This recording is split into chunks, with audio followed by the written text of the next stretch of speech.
페이스북에서 라이브로 치료 진행한 환자, 어깨 환자, 수술 후 환자입니다. 이 환자 치료 전 과정에 대한 피드백 시간을 좀 갖도록 하겠습니다. 오늘 제가 이분 피드백하는 건 조금 특별한 의미가 있는데요. 이분은 견봉 성형수술을 받으신 환자분이십니다. 문제는 환자가 생각하는 수술 후 결과와 병원에서 얘기하는 수술 후 결과가 다르다는 게 중요하죠. 전혀 다른 꿈을 꾸신 겁니다. 한번 이분 상태 좀 보실까요? 자, 팔을 앞으로 쭉 뻗어 보십시오. 뻗고 계세요? 그대로 올려보세요. 귀 쪽으로 붙여서 한번 올려볼까요? 얼굴은 가지 마시고 몸이 가야죠. 얘가 이렇게 가나 모르겠네. 불편하지 않아요? 불편하죠? 딱 올려봐요. 네, 됐습니다. 그대로 옆으로 가잖아요. 가려고 하면 애써 보세요. 많이 올리는 게 중요한 게 아니고 정확하게 측정을 좀 해보려고 합니다. 자꾸 올려보세요. 올라가나요? 안 올라가죠? 딱 이 정도네. 자, 이분은 수술을 4개월 전쯤에 했고요. 수술하고 한 달 뒤부터 재활치료를 열심히 하셨어요. 라이브 본방송을 보게 되면 어떤 치료를 했는지 속속들이 내용이 다 나옵니다. 자, 이 환자는 수술하고 나면 당연히 좀 고생하더라도 아주 좋게 소위 새 것처럼 될 거라고 생각을 했습니다. 그러나 수술하고 나서 여전히 불편하고 특히 밤에 잠을 못 자요. 아니, 수술하고 계속 아픈데 이거 어떻게 된 거예요? 라고 수술 주치 선생님께 물어보면은 그냥 운동치료하고 도수치료하고 하다 보면 저절로 좋아져요. 이렇게 얘기를 들었답니다. 수술까지 한 환자들은요, 마음이 얼마나 갈급하고 간절하겠습니까? 거기다가 수술하면 새 것처럼 될 거라고 크게 희망을 갖고 계셨는데 수술하고 났더니 더 힘들어요. 얼마나 속상하겠어요. 그런 환자한테 도수치료하면 좀 좋아질 거야. 운동치료하면 좀 좋아질 거야. 이렇게 얘기를 하면 기분 안 나쁘겠습니까? 진정성 있게 말을 좀 해주면 좋겠다라는 생각이 들어요. 거기다가 이분이 그 수술하신 그 병원에서 도수치료를 받았는데 그 도수치료를 받은 그 결과물도 정말 형편없습니다. 관절이 다 굳어 있고 여전히 아파요. 그러면 도수치료 하신 선생님은 도대체 무슨 치료를 한 거죠? 이분이 전형적인 초기 대응이 잘 안 된 경우입니다. 견봉 성형술 수술한 것도 사실 조금 의구심이 좀 듭니다. 이거는 옥스퍼드 대학에서 연구한 2017년도 결과 때문에 그렇죠. 여러분께 한번 보여드릴까요? 방송에서도 나온 얘기인데. 어깨 통증을 치료하는 수술이 사실상 효과가 없다는 연구 결과가 나왔습니다. 영국 옥스퍼드 대학 교수와 국립보건연구소 연구원 등 전문가 50여 명으로 구성된 연구팀은 견봉 하통증이라는 어깨 질환으로 고생한 환자 300여 명을 선정한 뒤 진짜 수술과 가짜 수술을 받은 그룹으로 나눠 연구해 이런 결과를 얻었다고 밝혔습니다. 기존에도 해당 수술이 별로 효과가 없다는 연구 결과는 있었지만 가짜 수술과의 비교를 포함한 대규모 연구가 이뤄진 건 이번이 처음입니다. 연구팀은 해당 수술이 아무 효과가 없거나 수술 비용 등을 고려할 때 환자에게 의미 있는 결과를 주지 못한다는 이번 연구 결과가 지난 30여 년 동안 이어져 온 수술 관행을 재검토하는 계기가 되길 바란다고 강조했습니다. 자, 보신 바대로 아주 논리적이고 합리적으로 소위 페이크 수술까지 같이 하면서 실험했는데 1년 후 예후가 큰 차이가 나지 않는다. 이거는 정말 생각을 해볼 문제라고 생각합니다. 물론 교과서적으로는 수술하는 게 옳죠. 견봉 기형이니까 당연히 해야죠. 충돌을 방지하기 위해서는 당연히 해야죠. 그런데 결과가 이렇게 나왔는데도 아직까지 고집을 합니까? 거기다가 수술까지 했으면 수술 후에 결과가 좋아야지 되는 거 아닙니까? 이분 현재 굳었다니까 지금 보시는 것처럼. 자, 이렇게 초기 대응이 되지 않아서 저한테 오시는 환자분들이 오면 저는 짜증이 납니다. 왜 짜증이 나냐면 한 10분, 15분 정도만 해도 간단히 해결될 걸 가지고 40분씩, 50분씩 붙잡고 있어야지 된다는 큰 문제가 있죠. 자, 이번 결과만 좀 보여드리겠습니다. 제가 할 건 다 했고 밖에 나가서 잠마무리 좀 하실 거예요. 운동도 간단하게 좀 배우시고 가실 거고 그 담당 선생님이 언제 오셔야 되는지에 대해서 얘기해 드릴 건데 몇 번만 저희 병원 흐름대로 좀 따라와 주시면 될 것 같아요. 앞으로 한번 올려보십시오. 힘껏? 아이, 좋다. 예, 좋습니다. 내리시고 옆으로 한번 올려보실게요. 예, 자연스럽게. 예, 좋습니다. 예. 가능한 앞쪽으로 안 가려고 애쓴 거 맞죠? 그렇죠, 그렇죠. 아이, 좋네요. 예, 더 올리세요. 여러분 보시는 것처럼 처음 상태보다 매우 양호합니다. 단 한 번 정도 적용했는데도 이 정도 결과가 났어요. 그러면 도대체 그 수술한 병원 도수치료실에서는 무슨 치료를 한 겁니까? 무슨 치료를 했길래 관절이 굳고 밤에 잠도 못 잘 정도로 아프다고 호소하는데 그걸 단 1도 못 잡았을까요? 저희 학회에서는 이렇게 수술 후에 관절을 굳혀먹은 상태로 오는 환자가 왔을 때 아주 복잡한 과정의 치료를 합니다. 1단계가 있고 2단계가 있는데 1단계는 페이스북에서 오늘 제가 사실 거의 다 보여드렸어요. 본래 이렇게 영상을 다 보여드리지는 않는데 보여드리고 2단계 치료는 카메라를 끄고 밖에 나가서 조금 더 디테일하게 합니다. 이렇게 오랜 시간 꼼꼼하게 처치를 하지 않으면요. 초기 대응이 실패해서 관절이 굳고 굉장히 많이 아픈 경우에 해결이 잘 안 돼요. 그러니까 간단하게 해결할 수 있는 걸로 이렇게 치료를 복잡하게 해야 되니까 얼마나 짜증이 나는지 여러분들은 모르실 겁니다. 자, 이 방법은 수프라스케플러 너브를 건드려주는 방법이고요. 이걸 치고 나면 여러분들은 모르시지만 견갑대를 포함한 상완부의 통증이 일시적으로 훅 사라집니다. 이건 치료용이 아니고 치료를 하기 위해서 전체적으로 역치를 높여주는 소위 약간 럼니스를 만들어주는 그런 치료법이 되겠습니다. 이거 하고 나면 움직임이 좀 편안해지죠. 좀 넘기겠습니다. 자, 그 상태에서 한 비교를 해보는 거예요. 일단 플렉션부터 볼까요? 보시죠.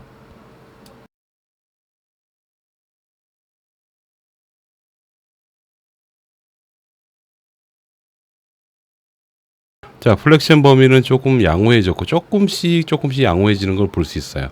저희 치료는 순서가 있습니다. 네, 외전도 이제 90도를 좀 넘기고 있는데 약간 오블릭 앞쪽으로 이동하면서 올라가는 그런 경향이 있어서 제가 잡아주고 반듯하게 올려보게 할 겁니다. 올렸을 때 90도가 채 안 되셨었어요. 근데 진짜 개미 오줌만큼 조금 개선이 되는 거를 볼 수 있습니다. 자, 다음 치료 들어갑니다. 자, 요거는 코라코이드 프로세스 주변으로 코라코 브라키알리스 머슬이라든지 팩토리얼스 마이너, 그 다음 바이세스, 델토이드 모든 부분을 통합적으로 치료하는 그런 방법이 되는데 이 치료와 함께 관절의 적절한 매니플레이션을 실시할 계획이에요. 그러니까 억지로 하는 매니플레이션을 적당히 섞어서 환자가 감당할 만한 수준에서 환자와 내가 함께 운동을 하면서 범위를 넓혀 나가는 거죠. 지금 점점점 늘려나갑니다. 숄더의 글라이딩 문제가 상당히 많이 개선이 되고 특히 익스터널 로테이션이나 인터널 로테이션이 상당히 개선될 수가 있죠. 물론 이 치료를 하면 안 되는 그런 사례도 있어요. 그건 제가 저희 학회 내에서만 스타디하는 거라서 해야지 되는 경우와 하지 말아야지 되는 경우의 분류는 제가 말씀드리지 않겠습니다. 자, 이번에 서서히 호리존털 에이비덕션 쪽으로 넘기고요. 익스터널 로테이션을 동시에 하게 됩니다. 익스터널 로테이션하고 호리존털 에이비덕션을 같이 하는 거죠. 점점점 범위가 넓어집니다. 여러분 처음에 무작정 이렇게 달려들면 절대 되지 않는데 단계별로 천천히 접근을 하면 이 영역까지 가능하게 되는 겁니다. 조금 더 갈까요? 뒤로 넘기겠습니다. 그리고 나서 한번 또 확인을 해볼게요. 슉 올라가면 예, 범위는 뭐 당연히 적당히 가늠해 보셔도 아마 아실 겁니다. 개선이 되고 있고요. 외전할 때 스캐플라의 움직임을 보면 아직까지 구축되어 있는 게 있어요. 그러나 약간 안테럴 쪽으로 숄더가 빠져서 외전이 되지만 그래도 처음보다는 상당히 괜찮습니다. 자, 이 상태에서 두 번째 검사를 하게 되죠. 이거는 손을 앞으로 뻗어서 손바닥을 과하게 수프네이션을 시켜보는 거예요. 그러면은 수술한 어깨, 관절이 굳은 어깨 같은 경우에는 반대쪽에 비해서 수프네이션 각도가 제한이 됩니다. 그리고 물론 엘보우도 완전히 신전이 되질 않아요. 그거를 운동하는 겁니다. 할 때는 테레스 마이너 머슬이나 인프라 스피나투스 혹은 라티스머스 도시머스를 당겨서 스캐플러 자체의 디프레션 어덕션을 적당히 유지한 상태에서 반대로 손에 수피네이션 엑사이즈를 시켜주는 겁니다. 수피네이션을 하게 되면은 숄더 자체가 익스터널 로테이션이 되니까 당연히 좋죠. 이 작업을 하다 보면은 서서히 환자 스스로 느낍니다. 아, 내가 지금 범위가 늘어나고 있구나. 아, 운동을 하는 게 느껴지네라고 확 가슴에 와닿죠. 그 얘기가 바로 내가 지금 치료받고 있고 좋아지고 있구나라는 거를 확신한다. 그렇게 보셔도 돼요. 자, 요거를 합니다. 이게 좀 더 되면은 그 다음에 손을 돌려서 위로 잔뜩 올리게 해주는 거죠. 잔뜩 올리고 막판에 감따듯이 팔을 쭉 뻗어주게 하는 동작. 이거는 뭐 OMPT 하신 분들은 당연히 아실 거고요. 이 작업을 반복하는 거예요.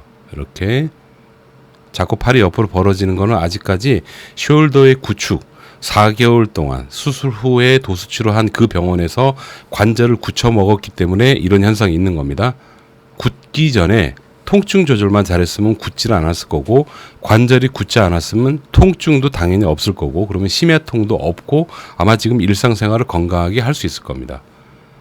그러니까 처음 초기 대응을 못하면 이런 결과가 있는 거예요. 자, 올려보면 플렉션 각도가 현장에서 보면 거의 30도 이상 개선이 돼 있어요. 환자가 굉장히 좋아했습니다. 아직까지 스캐플러의 모션은 별로 좋지는 않죠. 외전각도 이 정도면 뭐 나쁘진 않아요. 아직까지는 중간 과정입니다.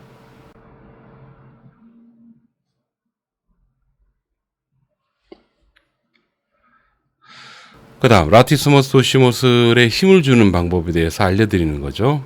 이거는 어깨 충돌을 방지하기 위해서 기본적으로 모든 환자들이 알아야 될 아주 기초적인 동작. 이거는 뭐 우리 물리치료 선생님도 다 아실 거고요. 그런데 이것만 죽자고 가르친다고 해서 환자가 안 아플까요? 그건 아니란 얘기예요. 통증 조절은 따로 해지되고요. 관절의 기능을 회복시키는 것도 별도로 하고, 통증 조절과 기능 자체가 잘 복원이 되었다면 복원된 이후에 그 상태를 유지하기 위해서 방금과 같은 기초적인 운동 코칭이 필요한 겁니다. 운동 코칭으로 모든 걸 다 해결한다고요? 그러니까 이런 식으로 환자가 굳는 거예요. 그 다음 요건 C5 영역을 건드려주는 건데, 목 주변에 있는 플렉수스 전체를 와이드하게 전류를 쏴줌으로 인해서 목, 어깨, 그 다음 상안부, 견갑대 주변 모든 부분에 통증을 싹 사라지게 하는, 말 그대로 지우개로 지운 것 같은 그런 가벼운 느낌을 주게 하는 그런 포인트가 되겠습니다. 뭐 간단하게 얘기하면 통증을 조절하기 위해서 해주는 방법이다라고 보시면 돼요. 똑같이 피드백 하는 건데 이건 넘기겠습니다. 본방송 보시면 아주 그 디테일하게 제가 피드백하는 게 나와요. 외전각도 처음에 비하면 매우 좋고요. 자, 그다음에 호리존털 어덕션 운동을 할 겁니다. 이 환자가 처음에 이거 할 때 굉장히 많이 아파했어요.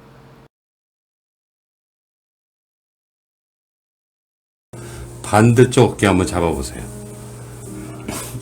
그러니까 어디까지 돼요? 봐봐야지. 반대쪽 어깨 잡아봐요.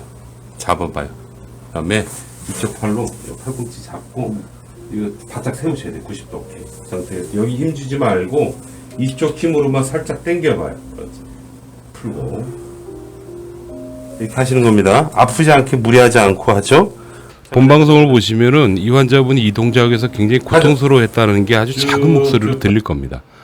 처음엔 저렇게 가지도 않아. 그러니까 호리존털 어덕션 자체가 안 돼. 이것도 수술 후에 그 해당 병원의 도수치료실에서 실패한 케이스입니다. 이렇게 안 되게끔 하면 안 되죠. 분명히 관절의 범위가 나와야지 되고, 관절이 굳지 않아야 이 사람은 통증이 없이 사는 거거든요. 그리고 수술 결과도 당연히 좋은 거고. 그런데 이 사람은 호리존털 어덕션, 에이브덕션, 익스터널 로테이션, 인터널 로테이션, 플렉션, 외전, 모든 범위, 모든 어떤 기능에서 전부 다 제한이 걸릴 정도로 딱딱하게 굳어 있어 버리니까 얼마나 아팠겠어요. 그것도 자기 돈 내고 도수치료까지 받았는데 말이죠. 그러니까 이 부분은 솔직히 숙련도가 떨어지는 물리치료 선생님들은 한번 생각을 해볼 문제입니다. 그러니까 점점점 호리존털 어덕션 범위를 넓혀 나갑니다. 지금 제가 등 쪽, 스캐플러 쪽에다가 패드를 대고 있는데, 저건 뭐냐면 저런 운동을 실시할 때 메카니컬 페인이 생기는 부위가 있어요. 그 부분을 상쇄시키기 위해서 하는 거고요. 굳이 신경으로 얘기하면 미들 서브 스캐플라 너브에 대한 블럭, 넘니스 현상을 유도하고 있는 거다라고 보시면 되겠습니다. 뒤로 넘길게요. 아주 뭐 아까보다는 훨씬 부드러울 거예요. 네, 아주 좋습니다. 이렇게 끝내고 또 다음 포인트로 가겠습니다. 자, 이 방법은 호리존털 어덕션 운동을 똑같이 하는 건데요. 포인트가 달라요. 이거는 처음에 했던 거는 초기에 막 시작할 때 적용하는 부위라면 어느 정도 운동이 된 상태에서는 지금 이 부위로 바꿔서 합니다. 이것도 이런 순서를 정한 이유가 있습니다. 이렇게 해줘야지만 좋아져요. 아주 부드럽죠. 처음에 할 때하고 비교 영상을 제가 올려드릴 테니까 한번 보세요. 처음에 움직일 때하고 어떻게 다른가. 그다음에 이제 본격적으로 이제 플렉션 패시브 엑서사이즈, 이건 본인 스스로 하는 매니플레이션이다라고 보면 되고요. 저희 학교에서는 MRT라고 합니다. 라티스머스 도시머스를 수축을 시켜주게 되면은 스캐퓰러가 디프레션, 그 다음에 어덕션 부분적으로 되죠. 근데 그 상태에서 억지로 올리게 하면 이게 저하 운동이 되죠. 저하 운동을 시키는 겁니다. 그러니까 팔을 올리기가 대단히 힘들어요. 슉을 거예요. 슉 쏠하죠. 한 번 더 해볼까요? 힘들어요. 힘든데 수월해요. 세 번째는 좀 더 쉽고, 처음부터 이렇게 시도하게 되면요, 환자 죽어요. 근데 단계적으로 풀어나가서 천천히 해결해 나가니까 결국 이런 강한 엑서사이즈도 가능하게 되는 거고요. 당연히 어깨에도 크게 무리가 없죠. 그 환자는 매우 좋죠. 관절이 부드러워지니까 쭉 올립니다. 이 방법을 쓰고요. 또 아주 이거는 좀 간단하게 하는 방법인데, 럼버이드 쪽을 당겨서 스캐플러 내전을 만들고 내전 상태에서 다시 한번 숄더 플렉션 엑서사이즈를 시킵니다. 이것도 생각보다 만만치 않아요. 자, 넘기겠습니다. 그리고 근육 좀 가볍게 풀고, 그 다음 과정이 있어요.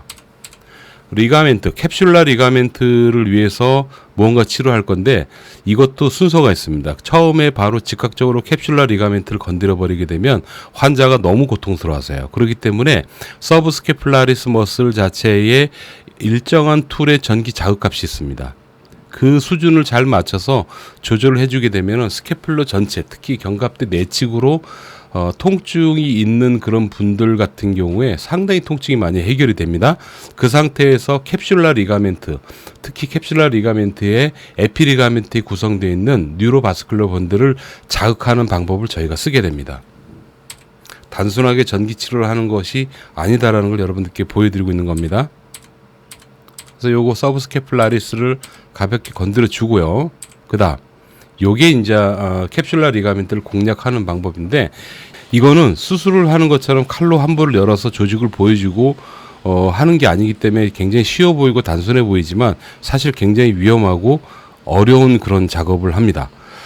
캡슐라 리가멘트, 특히 리가멘트 티슈 같은 경우에는 기본적으로 에피리가멘트 다 있는데, 에피리가멘트의 뉴로바스쿨러 번들 많이 활성화되어 있죠. 이 부분을 적당히 건드려 주는 거예요. 여기는 너무 과하게 자극이 들어가게 되면 프라이멀 어페런트 파이버 자체의 과흥분 상태 때문에 오히려 더 많이 아프고 엔지오제네시스가 다시 더 많이 생성됨으로써 인플라메이션이 일어날 가능성도 높아요. 굉장히 어렵습니다. 적당히 조절하는 게 참 어려워요. 그런데 잘 조절해주면 기가 막힌 효과가 있죠. 이거 하고 나면요, 관절이 정말로 많이 부드러워져요. 다음 단계로 가겠습니다. 자, 그 상태에서 피드백을 해보는 거예요. 거의 마무리 단계로 오고 있습니다. 쭉 올라가는 거 보면 처음보다 당연히 좋고요. 옆으로 올리는 거 볼까요? 외전, 약간 앞쪽으로 이동했으나 처음보다는 매우 양호. 그런데 이 상태로 끝나는 게 아니고 이 방송을 끄고 밖에 나가서 두 번째 단계 치료를 하고 나면 아주 범위가 늘어나고 훨씬 더 가벼워진 상태를 만들 수가 있죠.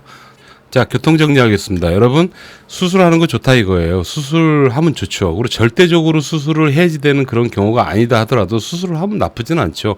견본기형인데 견본기형을 잡아줬으니까 임핀지먼트는 덜 일어나겠죠. 그러니까 수술은 안 해도 되는데 했으니까 뭐 나쁘진 않다고 보죠. 그런데 문제는 수술 후에 제가 이렇게 표현하면 좀 뭐하지만 그 남는 쓰레기 정리를 왜 안 해놓냐는 얘기죠. 수술 후에 환자분들은 분명히 멀쩡히 새 것처럼 살 거라고 생각을 하는데 실제로 그렇게 될 가능성이 거의 없지 않습니까? 그게 바로 이분이에요. 이분은 수술 후에 4개월 동안 그 병원에서 도수치료실에서 도수치료 열심히 했는데도 불구하고 이렇게 굳혀먹었어요. 그러면은 수술을 아무리 잘한들 뭐합니까? 도수치료실에서 제대로 하지 못해서 관절은 더 굳게 하고 심지어 수술 후에 밤에 단 한순간도 잠을 제대로 잔 적이 없다고 얘기를 합니다. 이게 본방송 보시면 나와요. 이 영상을 여러분들하고 함께 공유하면서 우리 좀 가슴이 좀 아프지만 한 번쯤은 생각을 해봐야지 된다고 생각합니다. 여러분, 우리 현실적으로 치료를 해야지 된다고 생각합니다. 환자는 매우 현실적으로 아픈 분이고요. 특히 이분처럼 수술까지 하신 분들은 매우 절박한 분들이에요. 수술하고 나면 당연히 새 것처럼 좋아질 거로 생각을 했는데 새 것이 안 되고 오히려 더 아프고 더 불편한데 그거 어떻게 여러분들이 직접 아프다고 생각해봐요. 그거 어떻게 감당하겠습니까? 외과의 선생님은 제 분야가 아니니까 제가 그냥 넘어가겠습니다. 우리 현실적으로 환자 치료할 수 있도록 함께 노력합시다. 그래야 환자가 행복해지고 여러분들도 전문가로 인정받을 수 있어요. 여기까지입니다. 감사합니다.